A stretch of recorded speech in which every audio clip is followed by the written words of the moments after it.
Welcome everyone to our afternoon session, the Ethics of Association Management. We're going to go ahead and share our slides here for everyone. Thank you for attending this afternoon.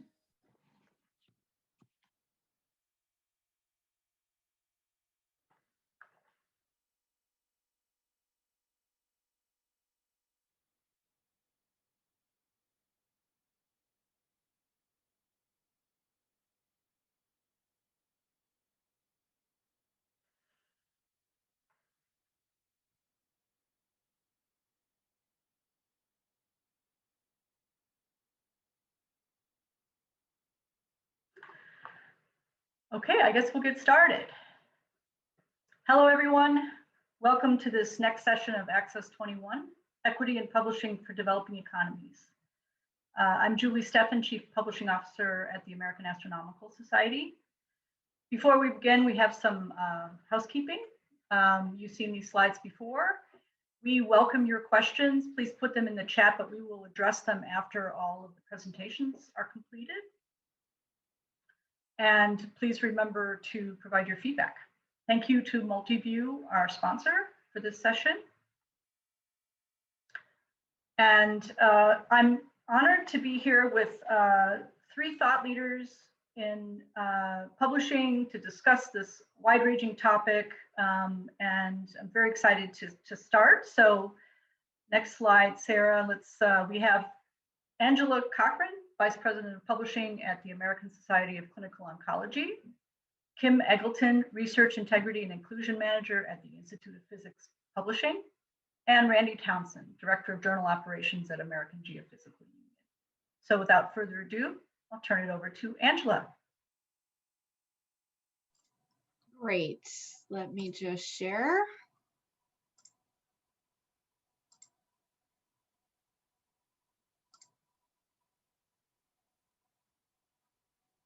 It's thinking about going into the right mode. So good afternoon, everyone. Thank you so much for joining us today.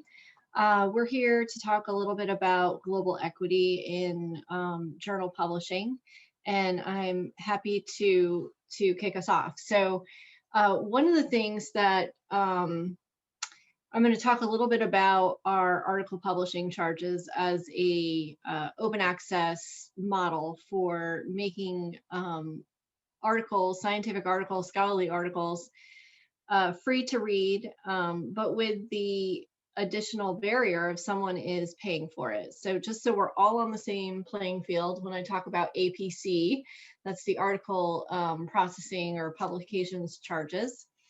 And typically this is how open access articles are funded. So there's other kinds of open access journals. There's diamond ones where, you know, they're being funded through other sources, and so no reader or author pays. But mostly what we see, particularly out of commercial publishers and a lot of the large societies, is an APC model, which certainly helps to pay for papers that are not receiving revenue from subscription income. So, but we're going to talk a little bit, I'm going to talk a little bit today about some of the downsides. So when you think about the goals of open access, you want it to be freely accessible content. So if it's open access, everyone should be able to read it without barriers. That there should be a liberal reuse of content. So there's not a lot of restrictions on how people can reuse that content. And then there was a goal of sort of democratizing science. And that means opening it up to a much more global community. But really that doesn't happen if it's free to access. It's not free to access. It's only free to access if you have internet. So that's one thing.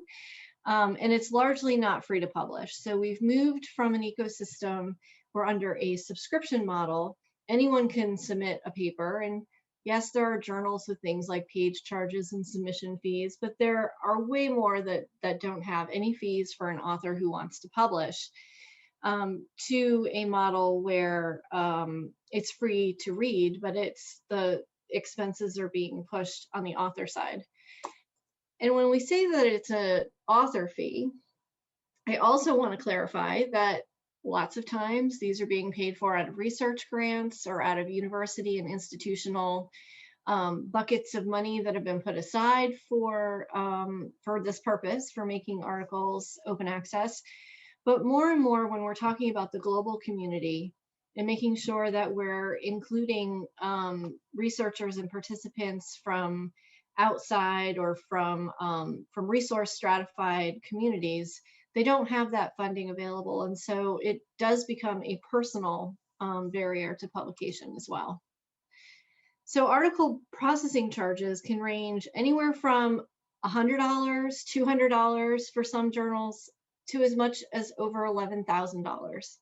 So we've seen article processing charges now from some of the more elite journals like Cell and Nature that are definitely in the over $10,000 processing charge range.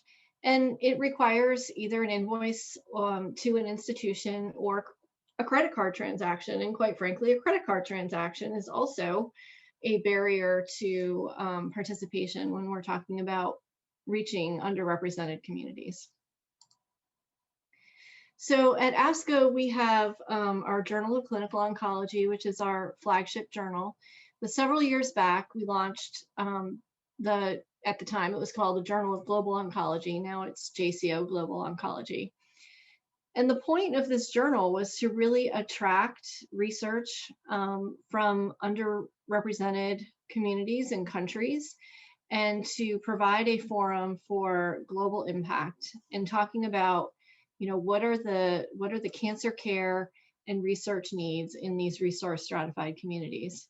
It did start as a Diamond open access journal. This was well before people were calling it Diamond Open Access, but it had some philanthropic funding that paid for and supported the journal in the beginning years. But that over time, those funds went elsewhere, and we were unable to secure the journal that way. So it shifted to an APC-based open access model with tiered pricing. And the tiers are based on the WHO designation for global economies. So if you're from a university at a tier 1 country, it'll be $2,400 to publish an article. If you're at a tier 4 institution, it's going to be free. And then we have ranges in between.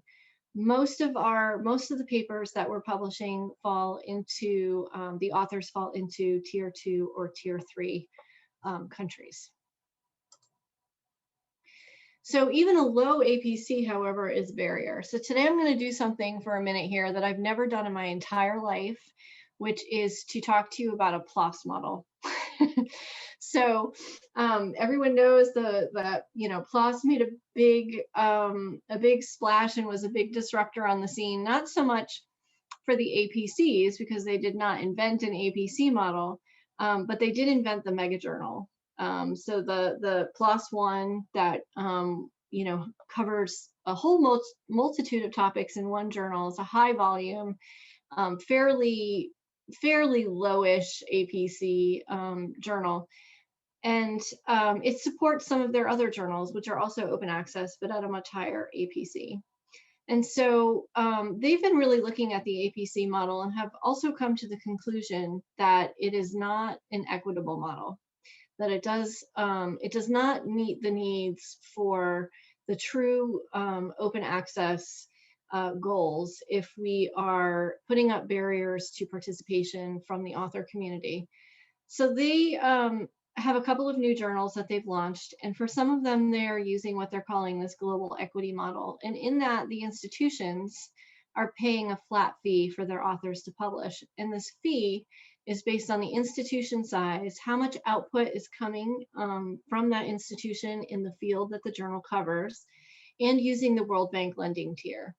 And those fees can range from $6,000 per journal. And this is, again, not per paper. This is the institution will pay PLOS $6,000 for a high income, high volume institution that's in their tier 1 to as low as $350 per journal for a low income, low volume institution. And they have a whole range of pricing in between that you can see on their website. And then all Research for Life designated institutions pay nothing to publish. And so you can imagine if an institution who pays $350 to PLOS for that particular journal, anyone at their institution can not only publish in the journal for free because the $350 has been covered, but also to read the journal because they're all open access. They have two other models that reduce the burden of APC and have a shared risk between the publisher and institution. Some of them are, you know, a little bit closer to what I would actually consider a subscription. But I think of it as a subscription for open access, that instead of paying a subscription fee based on the number of full-time equivalents at a university for reading, they're paying one for a publishing audience as well as a reading audience. So I think another option for journals who are trying to reduce some of these barriers for open access is to think about the read and publish models that are out there and whether or not those can be adapted appropriately. So under read and publish, it's basically where institutions are prepaying for their papers to be published in one annual payment. It includes the read access, but these are typically for hybrid journals where some of the articles are going to be behind a paywall and some of them are not. But if you think about it from even an open access basis, it's going to be negotiated rates based on publication history. But typically your number of articles being published is capped. So there is a need to track the number of papers that are coming from that institution. Authors are not charged an APC, but it doesn't eliminate the APC for everyone. And the risk is mostly with institutions because the publisher is saying, look, based on your output and what you published with us last year, we think you're going to publish this many this year. And so this is what it's going to cost you. If you end up publishing less, you're not going to get any of that money back, but it's going to change what you pay the next year. And then again, the institutional sponsorships, which is sort of how, you know, I see that as slightly different than the philanthropic sponsorship, but where an institution will pay a sponsorship fee, which can be based on annual revenue or allow for authors to publish without an APC. It's going to require outreach to institutions, perhaps outside of our library contacts, which can be a challenge. It's not necessarily stable from year to year. And again, it doesn't eliminate an APC for everyone, the same way that a diamond journal might, where we have a philanthropic organization who just says, look, we want to pay for your journal to be open access and we'll cover all the expenses. So if the goal is to improve participation by removing as many barriers as possible for as many people as possible, it's really incumbent upon us to take a look at who we're closing the door to, even if we think our fees are very low. In some countries, they're not. In some places, a $250 fee is equal to, you know, childcare and equal to, you know, a month worth of pay. And so it's important to review these. And that's where I'll stop. And we're gonna, I believe, take questions later. Thank you, Angela. Yes, we will take all questions after all presentations. Now it's time to turn it over to Kim Eggleton. Kim? Hi, thanks everyone. Thank you for inviting me. Give me a couple of seconds to just share my screen. Bear with me.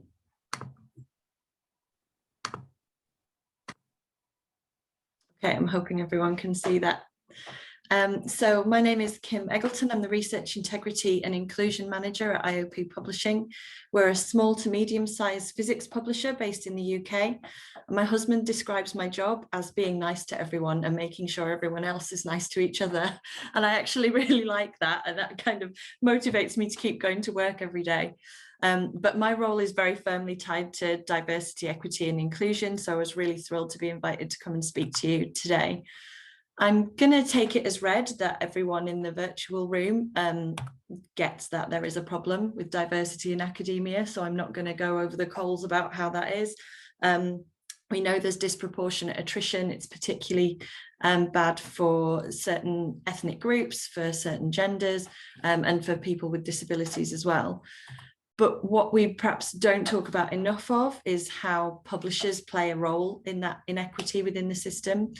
So as publishers, our products, rightly or wrongly, inextricably linked with success in academia. If you get published in a high profile journal, you're going to be, or you've got more chance of being promoted, receiving funding, and so on and so on. And so if there are biases or inequities within our own systems, not only are we reflecting the inequity that's already within academia, where we're kind of making it worse. So even if academia becomes beautiful and very demographically representative, the biases within our own systems mean that there's potential for our products to still reflect a very old status quo that actually, isn't the 21st century that we all live in. So we started our work on this in about 2018. It was peer review week, and the theme was, I think, diversity in peer review. And we all kind of went, I don't know, is there diversity in peer review? Let's go have a look quick. So we did some data analysis and a lot of looking at studies. We found a few studies about publishing, but we found a lot of other studies on kind of bias in selection in other industries as well, which were really useful. This slide just shows an image from one of the studies we looked at. This was a Taylor and Francis study in 2015 that looked at peer review models and how the levels of comfort that different people felt with different types of peer review. So they looked at authors and editors and reviewers across both STEM and HSS.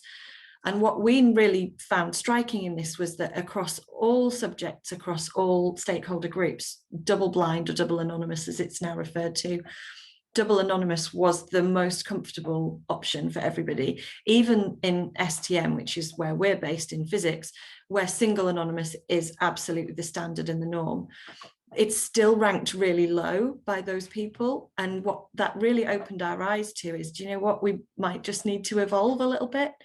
And so we started looking at offering the choice on a couple of our journals. So we gave authors the choice, do you want to submit single or double anonymous? That was 2018. And that's been more and more popular. We've rolled that out to more journals. And then last year, we took the decision to actually move all our journals completely over to the double anonymous method. So that's our kind of biggest initiative really in this diversity space.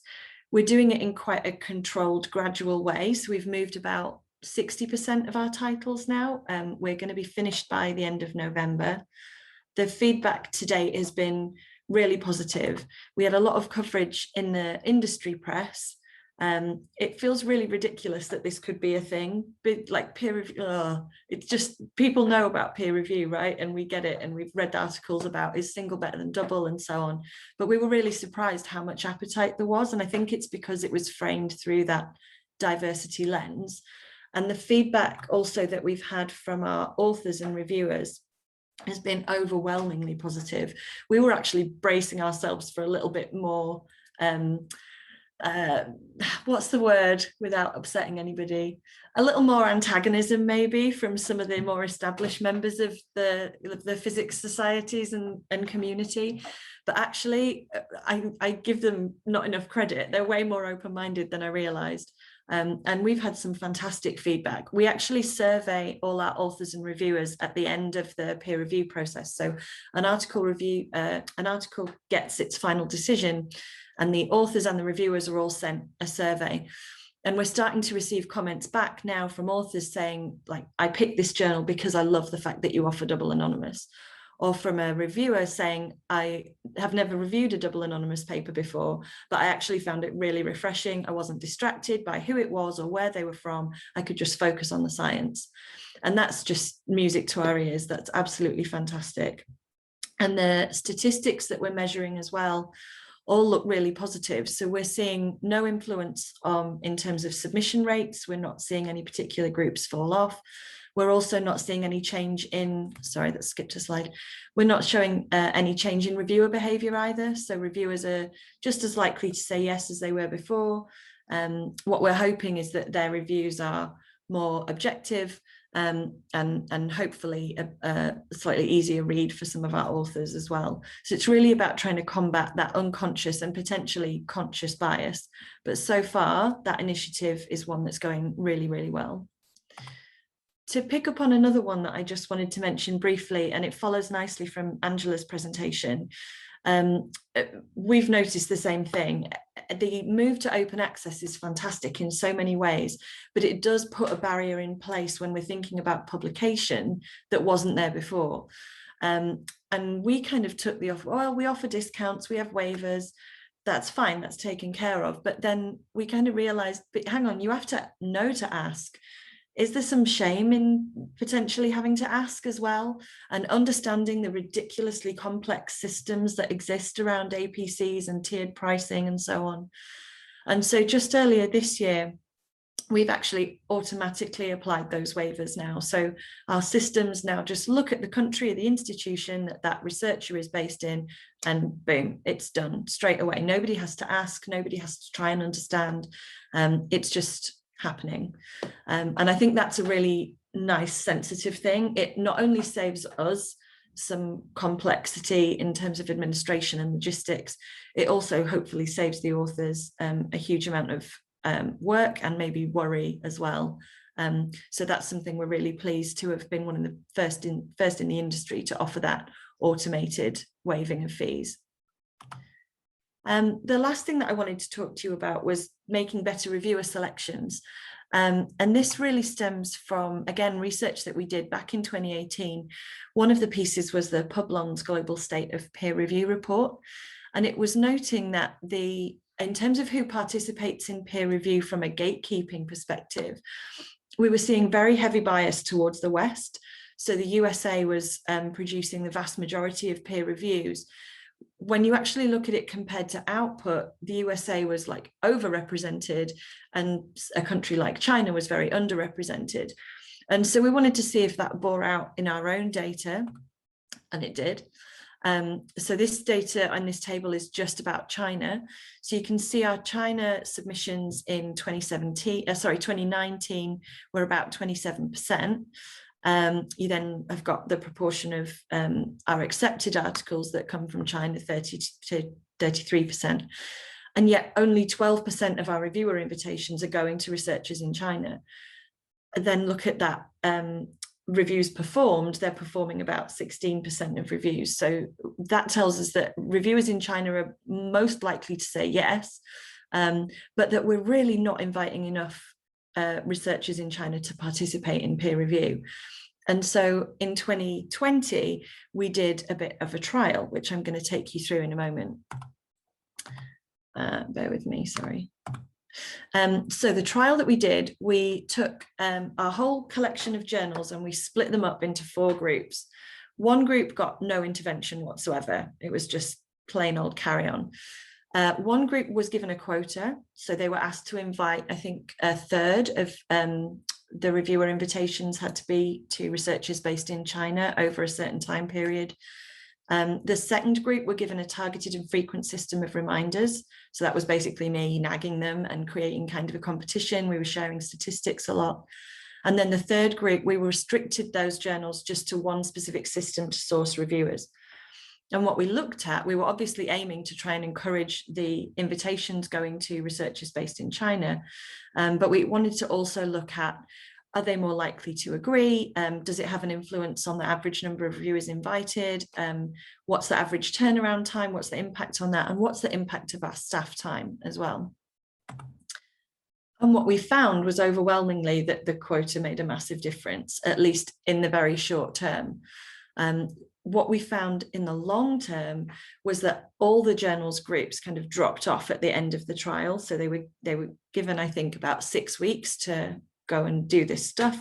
And then at the end, it was like life back to normal. They all dropped down, but not back to where they were initially. So there was a bit of a long-term impact as well.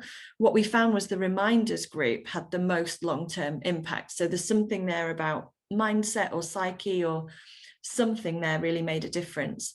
And what we've also gained as a result of this is that our researchers based in China on our systems now have a really rich reviewing history.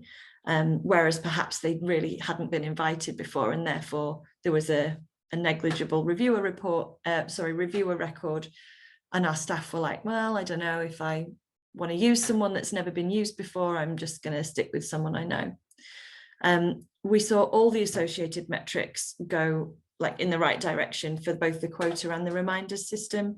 So the reviewers were more likely to agree, they reported slightly faster, and there was no impact on staff time.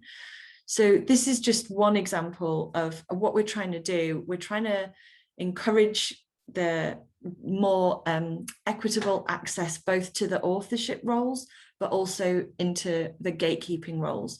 Because some of those studies that we looked at in 2018 talked really authoritatively and convincingly about how the demographics of the gatekeeper group influence who's getting selected to publish, who's getting invited, who's getting the accept decisions, and who's getting the reject decisions.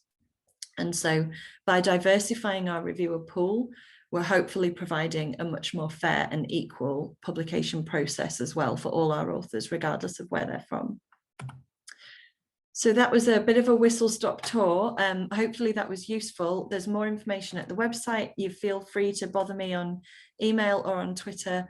I'm always happy to take questions, and I think we're going to take more questions at the end. Thank you again. Thanks a lot, Kim. Very interesting. And now it's time to turn it over to Randy.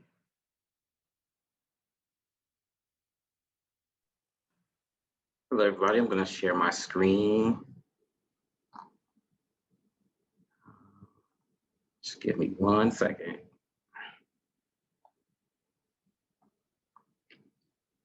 we go.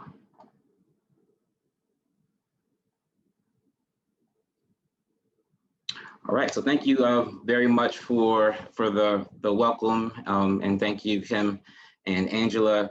You gave really good context, and I'm going to kind of follow along what you did. I want to get to the questions. I do recognize the time, so I'm mindful of that, but please just bear with me on this little journey that I'll take you on. So in 2020, AGU's global reach includes membership in about 145 different countries.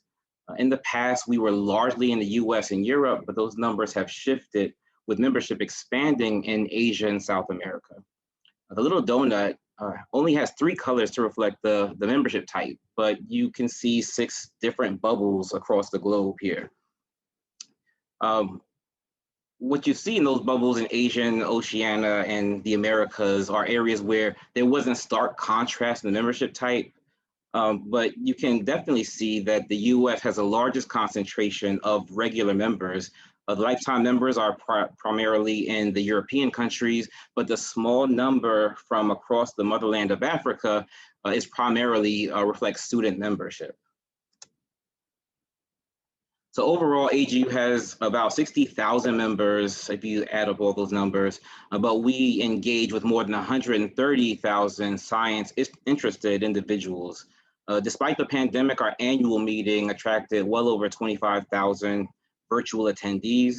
But from a publications perspective, we have more than 700 editorial board members worldwide. And in 2020, we had more than 50,000 different authors. So the successful strategy for AGU regarding diversity, equity, and inclusion is really to examine the various research disciplines that make up what I generalize as the earth and space sciences or the geosciences. In 2018, Bernard and Cooper-Dock published their analysis of underrepresented communities in the US with a focus on who was receiving PhDs in earth, ocean, and atmospheric sciences. The research examined about 40 years of data. And if you look at that center graph,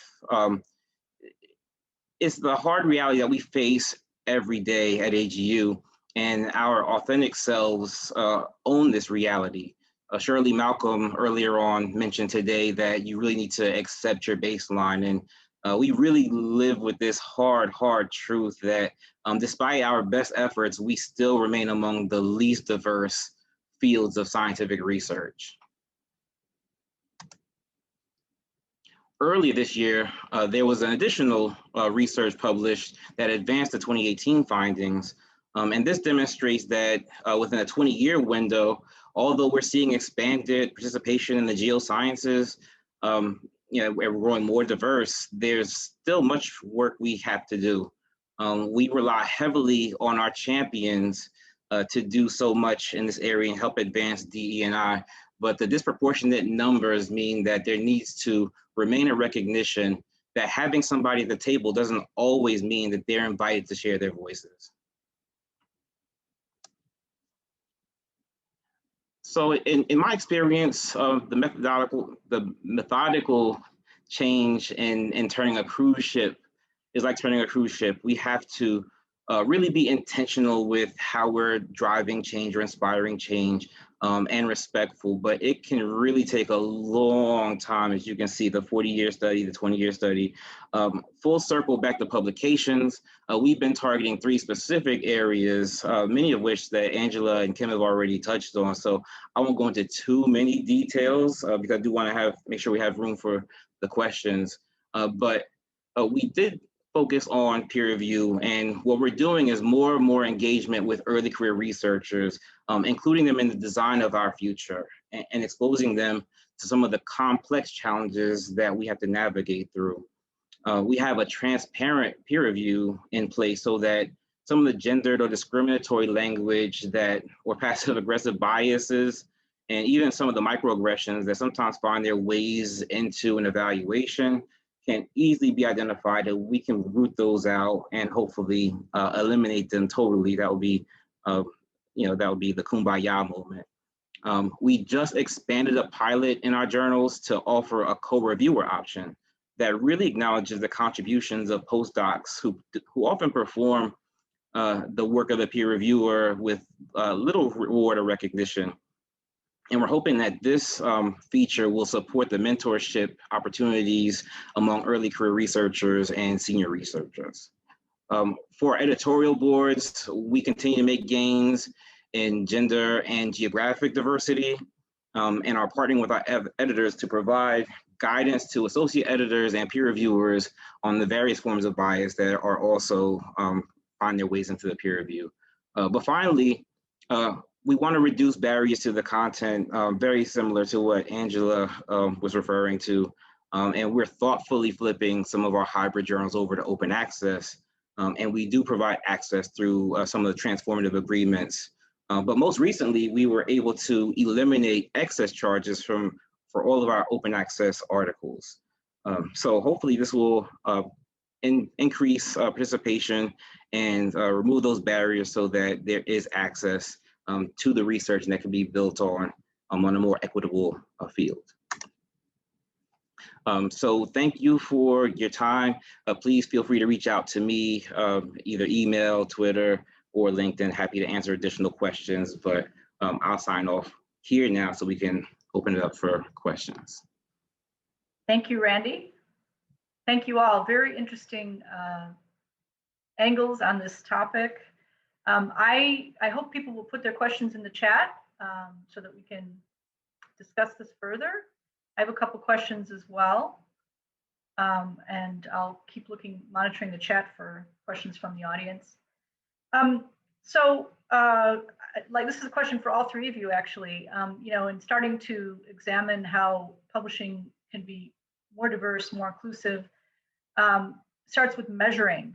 And so I'm just curious if you could kind of tell each of your stories about how you started measuring demographics. I know that it's something that, in publishing we just didn't do really.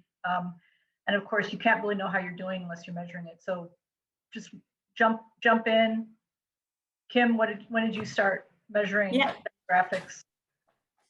So we've been collecting author country data for as long as I know. So that was quite easy. Doing the geographic comparison has been quite straightforward. When we started in 2018, we didn't collect gender data for any of our authors or reviewers. So we used an AI tool called Genderize, which uses the first name and gives you a score, a predicted gender and a certainty score. It was enough for us to make take some learnings from, But looking into it with our legal department against the backdrop of kind of the Equality Act and GDPR, we started collecting self-declared gender data at the end of 2019. Really very, in fact, zero resistance. It's a standard part now of our account creation screen. It's a required question, but there is a prefer not to say option, so people can kind of opt out in that way. But less than 2% of people have opted out of actually, you know, giving us a gender group. So we're now collecting that data, and the analysis is really useful. And it's also taught us that actually the AI tool that we used wasn't that great. It really it was great from a Western name perspective, but it really struggled with names, you know, specifically around Asia, India, China, African names was a bit more reliable, but yeah, it wasn't as great as we'd hoped. So we're now looking with the RSC Joint Initiative, which is a group of publishers, looking at how best we could collect data relating to ethnicity. That's, from our perspective, we feel like that's slightly more problematic. We're not talking about a small number of fields, we're talking about a potentially indefinite number of fields. There's a definite prefer to self-describe option that we'd want, which our software doesn't currently allow for. And again, we've got to think about the legal and kind of privacy implications. So a lot to think about, but yeah, we're kind of halfway there. Thank you. What about you, Angela? What's happening at ASCO with measuring demographics? So we are in the process of establishing, you know, how we are going to go about this, but from not just on publications, but across all of our activities, whether it's membership, our annual meeting, abstract submissions, and all of that. So it's kind of gotten bigger than than us really being able to say, okay, we use editorial manager for journals. So, you know, what are we going to collect and how are we going to do that into a much larger operation? We have everything go through our CRM. So we have SSO set up for our journal submission system and our abstracts for our meetings, our grants, like everything.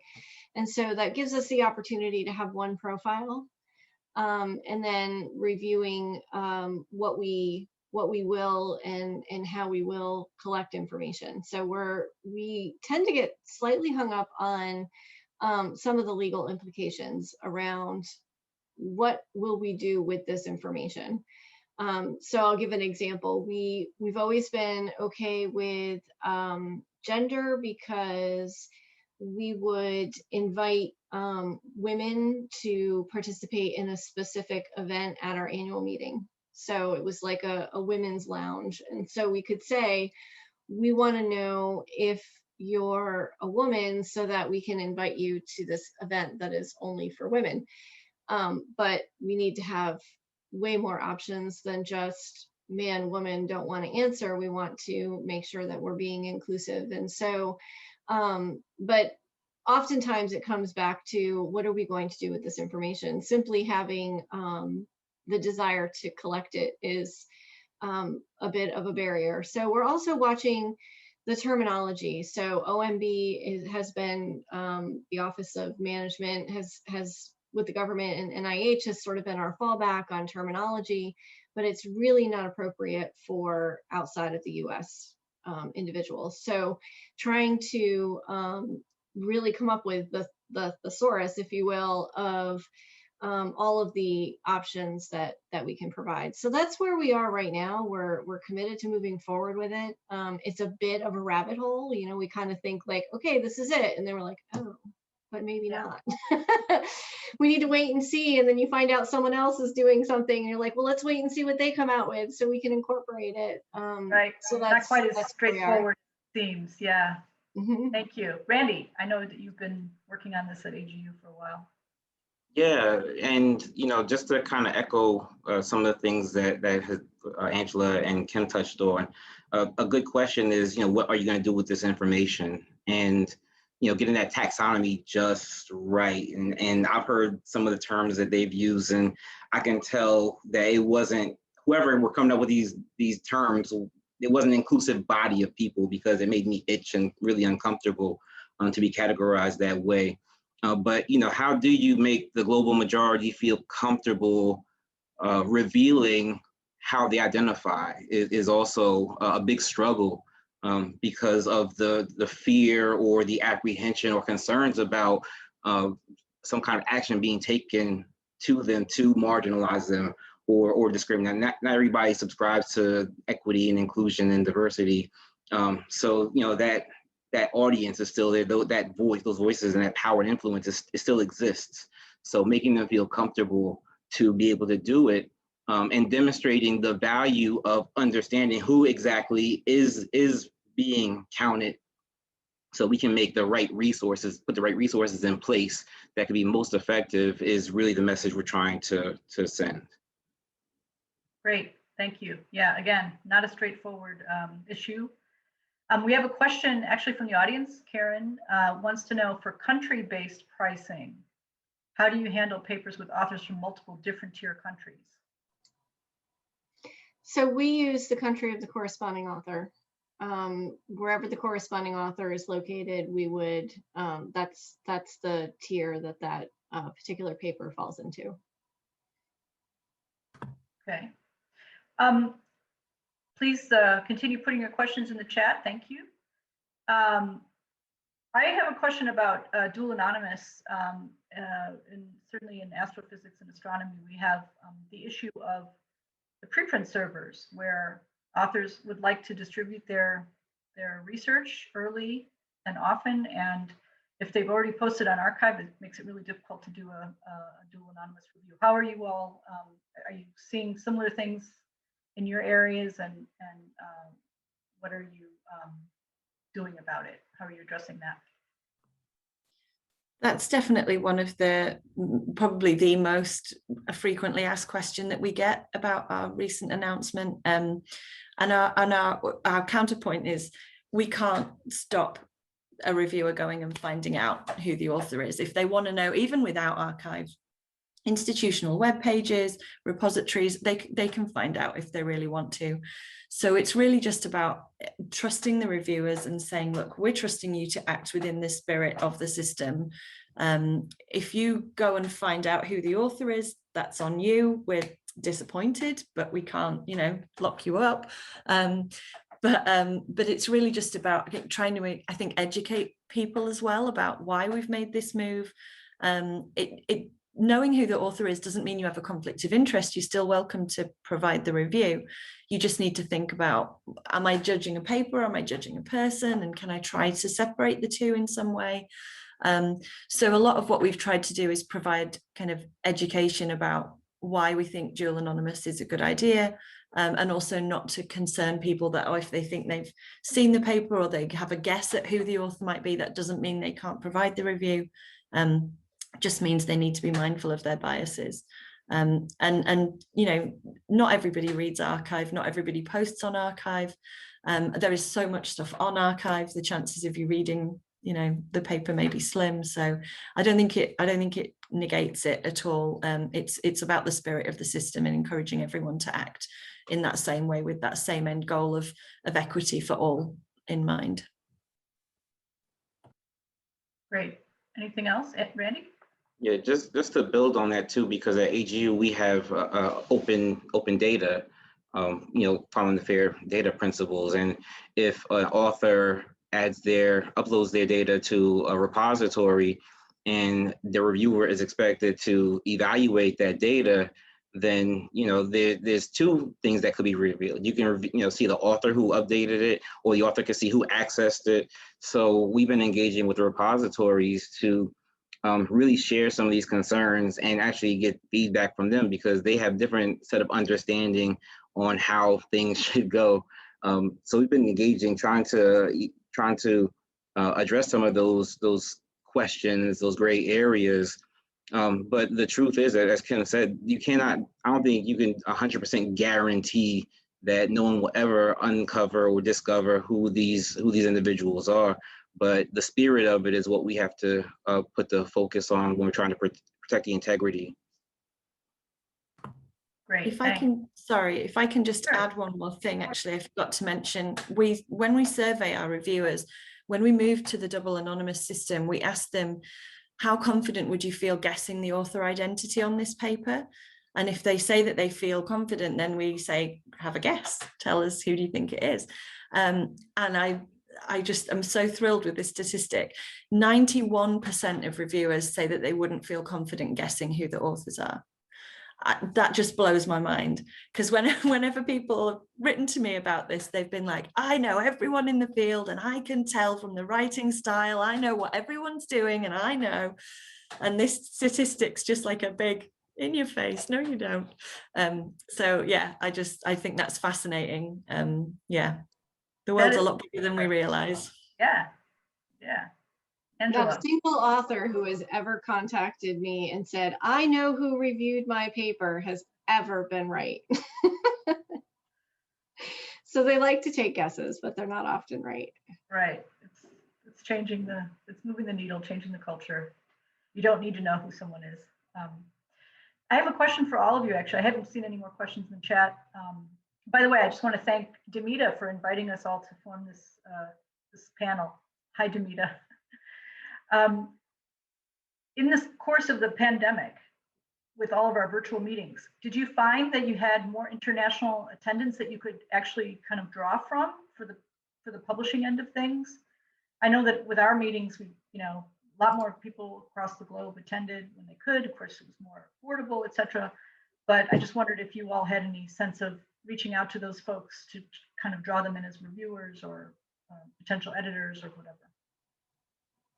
So I did a little bit of a review, slightly different than what you're describing, looking at our virtual meetings for 2020 to determine in early 2021, to determine whether or not more international participation as viewers or attendees of the meeting led at any point in time to more submissions for the subsequent meeting. So for our annual meeting in 2020 was made virtual, but that was made virtual like 6 weeks before the meeting. So we're not going to count that because everything was already in. But then, and we did see greater international participation, but not so much in the way,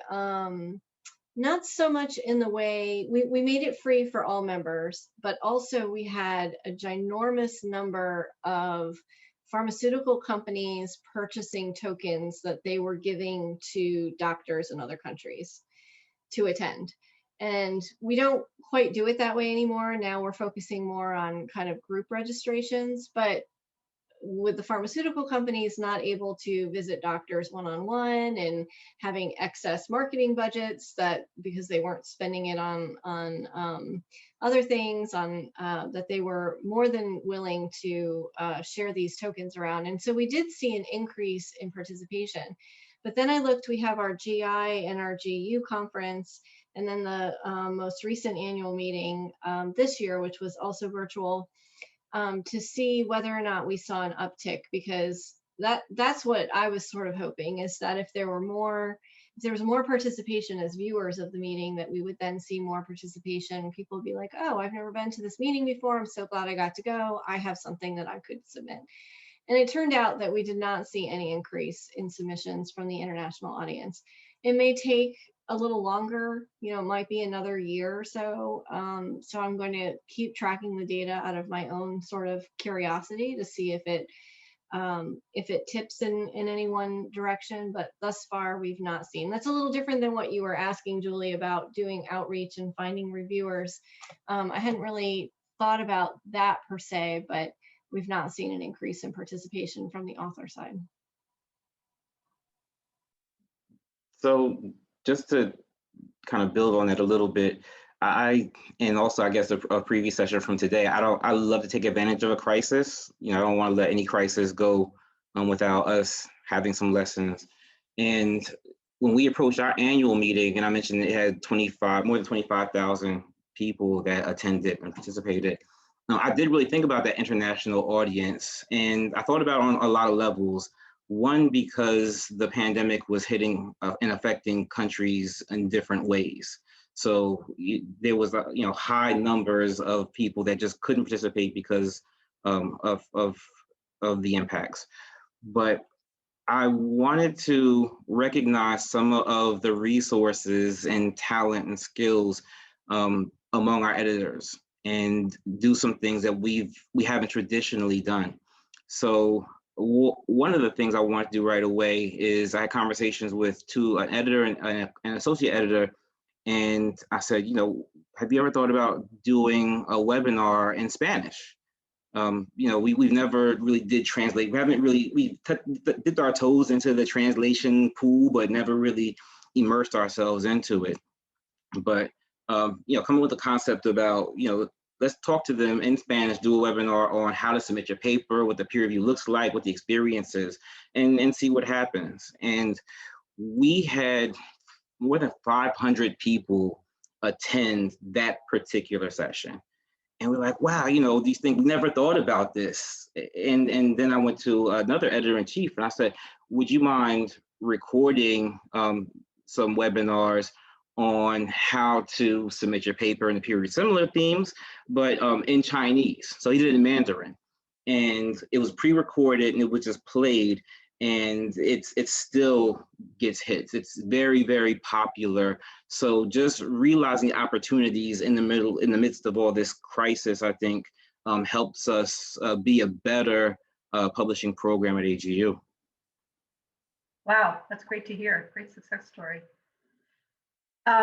We have a question from Sharon. What are your most or least successful methods of recruiting productive reviewers from previously underrepresented areas of the world? Do you have any tips for the audience here in these last few minutes?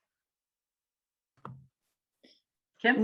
My tip is a really, really simple one. Just ask them. You really don't need to do much more than that. I think when we looked into our own data and we did some focus groups with the staff as well, what we found was that there were a huge proportion of people that knew our journals, they were submitting to our journals, but we just weren't inviting them to participate as peer reviewers. So just ask them. We actually found that reviewers from Asia, specifically China and India, are much more likely to say yes to a peer review invitation than a reviewer from maybe the UK or the US, who typically feel overburdened by peer review requests. We have the opposite issue in Asia. So yeah, my simple tip is just ask them. You'll be pleasantly surprised, I think. Yeah, we've added in reminders. So the way our process is set up, the associate editors are the ones that recruit the peer reviewers, and we add in a little note of reminder. We tried this specifically with gender. When you're considering peer reviewers, please consider, and we've had certain language to increase the gender diversity. And over 2 or 3 years, we've seen vast increases or vast improvements in gender diversity. So with that data, it's allowed us to change that message a little bit to include other groups that should be invited anyway. But just that little reminder right before they're about to click on some names or add some names in, just think of who you're not thinking of and see if they could be invited. Great. I'd say one least successful way is to just dump people into the database, because the AEs and the editors are almost always going to go to, unless it's like some new topic that they've got to, kind of go hunting and pecking looking for someone, they are mostly going to people they know and people that they've used before in their most trusted list of reviewers. And they'll be the first to admit that they're burning those people out. We took a look, we just did a reviewer survey and found, we were asking reviewers who review for JCO, how often they review for some of our closest competing journals. And it's like, it's the same reviewer pool. It's the same group of people, like 85% were all reviewing for the same 3 oncology journals. So we're taxing it. I did work on a journal in engineering that had a requirement that the authors, they were told that if your paper is accepted, we expect you to do 2 reviews in, the following 2 years. And the editor was extremely serious about this because he would get very upset when he would go to authors who had published multiple times with us, and they always either declined or ignored the review request when they were asked. And so there were authors that he said to them, I'm sorry, I'm not going to consider your paper because we have this rule and you haven't reviewed. But that takes a certain amount of work and tracking and may not be scalable on a wide basis. But whenever I'd be at a meeting or a conference, and usually it's a early career researcher would come up to me and say, oh, you work on this journal. I would love to be a reviewer. What should I do? And I would tell them, well, go create a reviewer account for yourself in the system, but then send an email to the editor introducing yourself, because just throwing yourself in as one of 15, 20,000 people with no history with us is never going to get you selected as a reviewer. So I do think doing some outreach and maybe providing that kind of mechanism for people to introduce themselves to the editorial board is also important. But as you've all, I think, pointed out, you can't develop a reviewer record unless you're asked to begin with. So, the editors will go back to you if you have some experience and you're asked, at the And we have a reviewer training program for early career researchers and fellows, and an editorial fellowship program that tries to at least bring in the next generation of reviewers and do some training. This is great. Well, we're coming on to the end of our hour here, and there are many, many more things we could discuss, I think, this panel. So I've really enjoyed this hour with you all, and thank you for joining the panel. Maybe we can get together again under a different circumstance and continue the discussion. Again, thanks to Demita for asking us to join. And I just want to say that next on today's agenda at Access is a 15-minute break, followed by our last session, Lessons Learned During the Pandemic, beginning at 3 p.m. Eastern. So thanks again, everyone, both to the panel and to the people who joined us as an audience. With that, we'll close the session. Thank you. Thanks, everyone. Thanks all. Bye.